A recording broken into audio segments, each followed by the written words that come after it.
Everyone, आज है 13 अगस्त और आज की इस क्लास में हम डिस्कस करेंगे 13 अगस्त से बनने वाले करंट अफेयर के सभी important questions.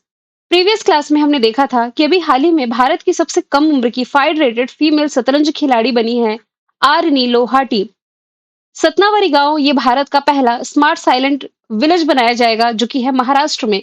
Online food delivery platform Zomato ने अपना ब्रांड एम्बेसडर बनाया शाहरुख खान को। और एशिया की सबसे लंबी मालगाड़ी का सफलतापूर्वक ट्रायल रन किया गया है भारत में। भारत जो है ये 38% वैश्विक उत्पादन के साथ मिलेट्स का सबसे बड़ा उत्पादक देश बना है। विश्व जैव ईंधन दिवस 10 अगस्त को मनाया गया और इसी दिन विश्व सेर दिवस मनाया गया। एशियन सर्फिंग चैंपियनशिप में पदक जीतने वाले पहले भारतीय बने हैं रमेश बुधियाल। हाल ही में Bharat electric mobility index release किया है नीति आयोग ने। भारत की सबसे लंबी रूट वाली जो वंदे भारत एक्सप्रेस वे है इसका उद्घाटन प्राइम मिनिस्टर नरेंद्र मोदी जी ने किया। नारी अदालत की शुरुआत रिसेंटली सिक्किम ने की है और 1800 करोड़ रुपए की बीईएमएल रेल मैन्युफैक्चरिंग हब की आधारशिला मध्य प्रदेश में रखी है रक्षा मंत्री राजनाथ सिंह ने। तो ये सभी क्वेश्चंस हमने प्रीवियस क्लास में देखे थे। और आज की इस क्लास को शुरू करने से पहले मैं आपको बता दूं, टॉपिक वाइज करंट अफेयर की सीरीज जो हमने शुरू करी थी बीते कुछ समय से बंद थी क्योंकि थोड़ा सा हेल्थ इश्यू था और मैं बीते कुछ समय से एक्सट्रीमली बिजी भी थी। तो फिलहाल आज से ये सीरीज वापस से शुरू की जा रही है। कमेंट बॉक्स में आप अपने फेवरेट टॉपिक्स बता सकते हैं जो आप करंट अफेयर में पढ़ना चाहते हैं, जिस पर सबसे ज्यादा लाइक होंगे वही टॉपिक मैं आपको पढ़ा दूंगी। शुरुआत करते हैं पहले सवाल से। जो विश्व स्वास्थ्य संगठन है यानी कि डब्ल्यूएचओ, इसने किस देश को निद्रा रोग से मुक्त घोषित किया है? तो डब्ल्यूएचओ के द्वारा अभी हाल ही में अफ्रीकी कंट्री केन्या को निद्रा रोग से मुक्त घोषित कर दिया गया है। स्लीपिंग सिकनेस की बात की जा रही है बेसिकली। तो जिससे कि यह सार्वजनिक चुनौती के रूप में इस रोग को समाप्त करने वाला 10वां देश बन गया है। स्लीपिंग सिकनेस होता क्या है, मैं आपको इसके बारे में थोड़ा सा ब्रीफ जानकारी दे देती हूँ। केवल भूमध्य अफ्रीकी में होता है यानी कि अफ्रीका कंट्री में, जहां पर भूमध्य रेखा है ना, इसी के आसपास के क्षेत्रों में ये देखने को मिलता है। और ये मक्खी के काटने की जगह पर एक दर्दनाक उभार या खराश बन सकता है, आप कह सकते हैं, जिसके बाद फिर बुखार लगती है, थोड़ा सा ठंड महसूस होती है, सिर दर्द, कुछ ऐसी सिम्टम्स देखने को मिलते हैं। और ऐसा व्यक्ति को लगता है कि वो हमेशा नींद में है। और इसका समस्या जो बढ़ जाती है ना और इसका इलाज नहीं किया गया तो व्यक्ति कोमा में चला जाता है और बाद में इसकी मृत्यु भी हो जाती है। यहाँ मैंने मेंशन भी किया है कि मक्खी के काटने से फैलने वाले प्रोटोजोआ से होता है स्लीपिंग सिकनेस। इससे मुक्त देश अभी हाल ही में केन्या बना है। केन्या को आप मैप के थ्रू देखिए। जैसा कि मैंने कहा, भूमध्य रेखा के आसपास वाली कंट्री। तो भूमध्य रेखा यानी कि इक्वेटर, ये इसके बीचों बीच से होकर के गुजर रही है और ये इंडियन ओशन से बॉर्डर शेयर कर रहा है केन्या। और यदि यहाँ देखेंगे तो लेक विक्टोरिया भी है, जहां से दुनिया की सबसे लंबी नदी नील नदी का उद्गम होता है, जो कि अंत में जाकर के मेडिटेरियन सी में समा जाती है। केन्या की कैपिटल हो जाएगी नैरोबी, करेंसी हो जाएगी कीनियाई शिलिंग, राष्ट्रपति हो जाएंगे इसके विलियम रूटो। यहाँ पर चाइना लामू पोर्ट का डेवलपमेंट कर रहा है। चाइना के सहयोग से यहाँ पर लामू पोर्ट का डेवलपमेंट यानी कि विकास है जो कि किया जा रहा है। आगे यदि हम चलें, अच्छा, यहाँ सेनेगल, घाना, बोत्सवाना ये सारी चीजें लिखी हुई हैं। तो हम ना मैप के थ्रू इन कंट्री को कभी ना कभी देखे ही हैं, लेकिन यहाँ हम कनेक्ट करेंगे डब्ल्यूएचओ से। कैसे कनेक्ट करेंगे? देखिए, यहाँ एक स्लाइड मैंने ऐड करी है। सबसे पहले डब्ल्यूएचओ के बारे में हम जानते हैं। 7 अप्रैल 1948 फॉर्मेशन ईयर, जेनेवा में हेडक्वार्टर है, टेड्रोस अदानोम प्रमुख है। अभी हाल ही में डब्ल्यूएचओ ने हेपेटाइटिस डी को कैंसरकारी घोषित किया है। 2030 तक सभी के लिए किफायती नेत्र देखभाल सुनिश्चित करने के लिए इसने ग्लोबल स्पेक्स 2030 की शुरुआत करी है। सेनेगल, ये भी अफ्रीकी कंट्री है जिसे ट्रैकोमा मुक्त घोषित किया है डब्ल्यूएचओ ने। इसी डब्ल्यूएचओ द्वारा मलेरिया मुक्त प्रमाणित होने वाला अमेज़न क्षेत्र का पहला देश सूरीनाम है। मां से बच्चे तक एचआईवी संचरण समाप्त करने के लिए डब्ल्यूएचओ की गोल्ड टियर स्थिति प्राप्त करने वाला पहला अफ्रीकी देश बोत्सवाना बना। और भारत को भी ट्रैकोमा उन्मूलन के लिए डब्ल्यूएचओ ने सर्टिफिकेट प्रदान किया है।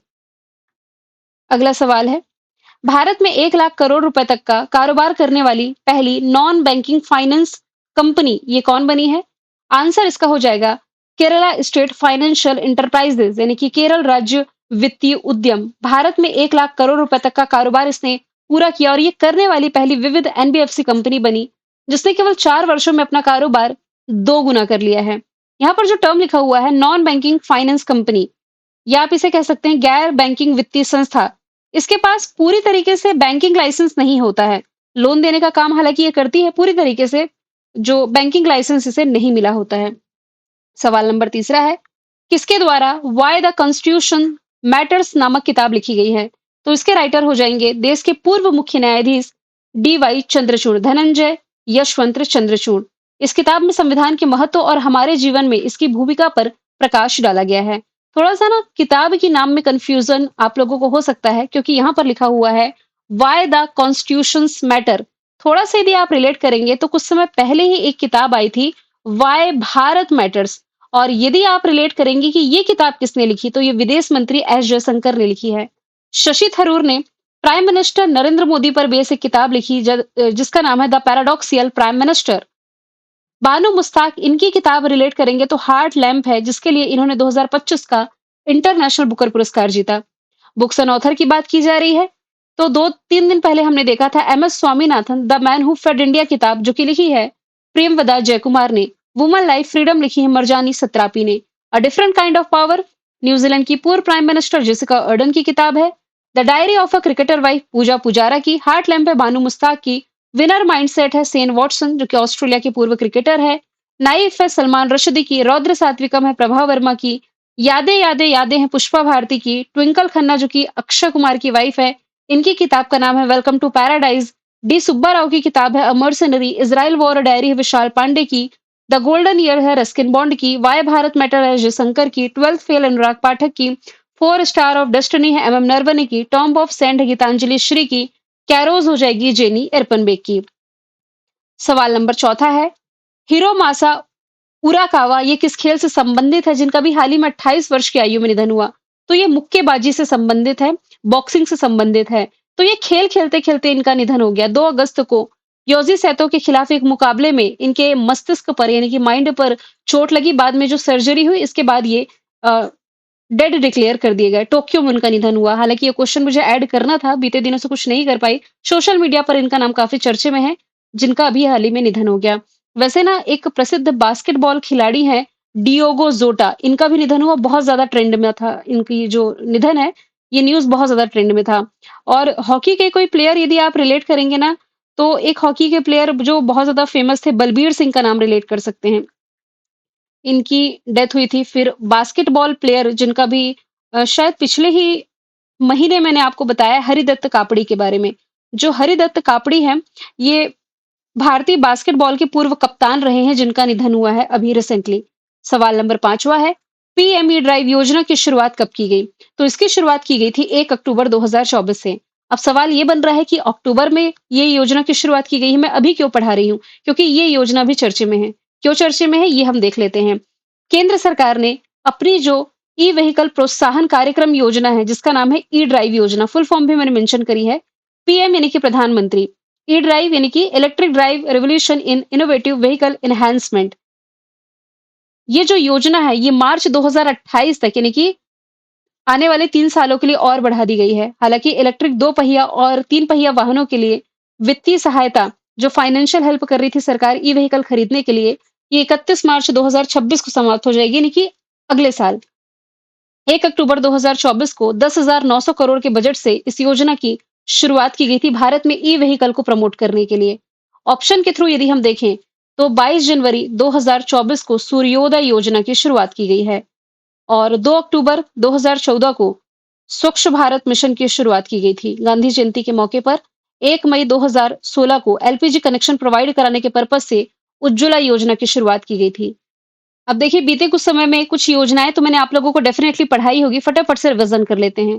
प्रधानमंत्री सूर्य घर मुफ्त बिजली योजना, ये 15 फरवरी 2024 को लास्ट ईयर शुरू की गई थी। इसका पर्पस था 1 करोड़ घरों को प्रति माह 300 यूनिट मुफ्त बिजली प्रोवाइड कराना। सूर्योदय योजना जो मैंने बताई है वो 22 जनवरी की है। उज्ज्वला योजना ये उत्तर प्रदेश के बलिया से शुरू किया गया था एलपीजी गैस कनेक्शन प्रोवाइड कराने के लिए, लेकिन दूसरा इसका एडिशन 2021 में महोबा से शुरू किया गया। इसके अलावा आयुष्मान भारत योजना 23 सितंबर 2018 की स्कीम है, दुनिया की सबसे बड़ी स्वास्थ्य योजना जिसमें 5 लाख रुपए तक का हेल्थ कवर मिलता है। डिजिटल इंडिया की शुरुआत 1 जुलाई 2015 को की गई। मेक इन इंडिया पहल की शुरुआत 25 सितंबर 2014 को। प्रधानमंत्री जनधन योजना की शुरुआत 28 अगस्त 2014 को। स्वच्छ भारत मिशन की शुरुआत 2 अक्टूबर 2014 को। बेटी बचाओ बेटी पढ़ाओ योजना 22 जनवरी 2015 की स्कीम है। मुद्रा योजना की शुरुआत 8 अप्रैल 2015 को की गई थी। सवाल नंबर 6वां है, राष्ट्रीय नारकोटिक्स हेल्पलाइन जिसका नाम है मानस, ये किस मंत्रालय के द्वारा शुरू की गई थी? वैसे ना ये शुरू किए तो समय हो चुका है, अभी चर्चे में है, मैं बताती हूँ क्यों।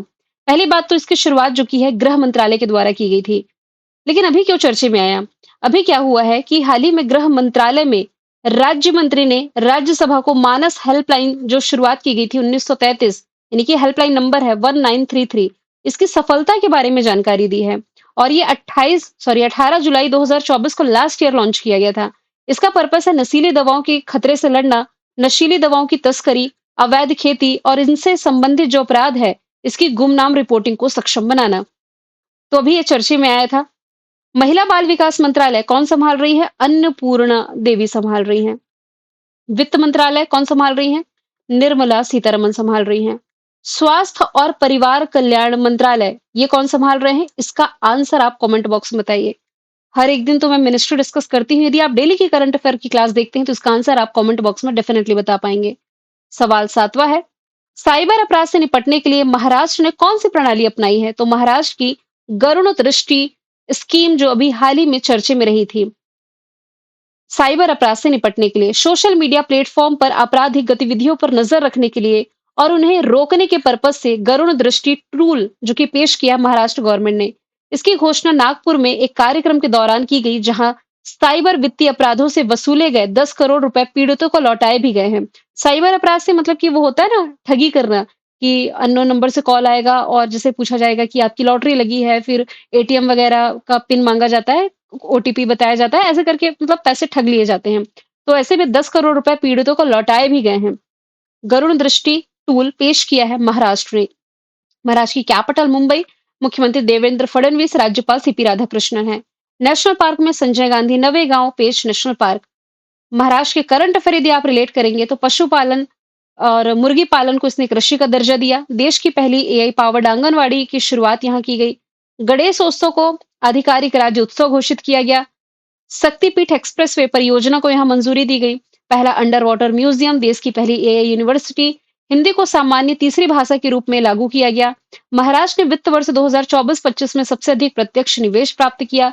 पिंक ई रिक्शा योजना, भारत की जीडीपी में सबसे अधिक कंट्रीब्यूशन देने वाला राज्य। भारत के सबसे गहरे पानी वाले वधावन पोर्ट का उद्घाटन और गाय को राजमाता की उपाधि देने वाला भी पहला राज्य महाराष्ट्र है।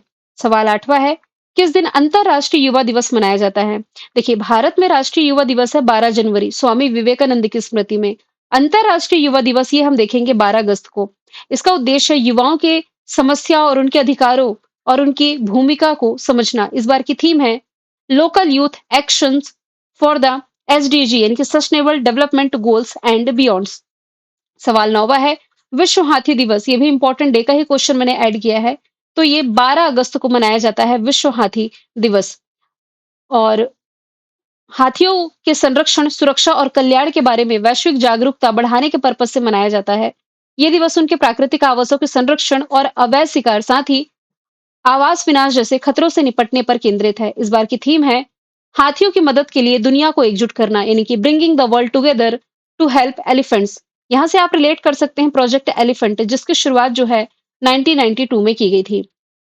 अगस्त महीने के इंपॉर्टेंट डेज पर नजर डालें तो 1 अगस्त है वर्ल्ड वाइड वेब डे, विश्व फेफड़े का कैंसर दिवस है 1 अगस्त, 6 अगस्त है हिरोशिमा डे, 7 अगस्त है हैंडलूम डे, 8 अगस्त है भारत छोड़ो दिवस, 9 अगस्त है नागासाकी डे और 10 अगस्त है वर्ल्ड लायन डे और विश्व जैव ईंधन दिवस।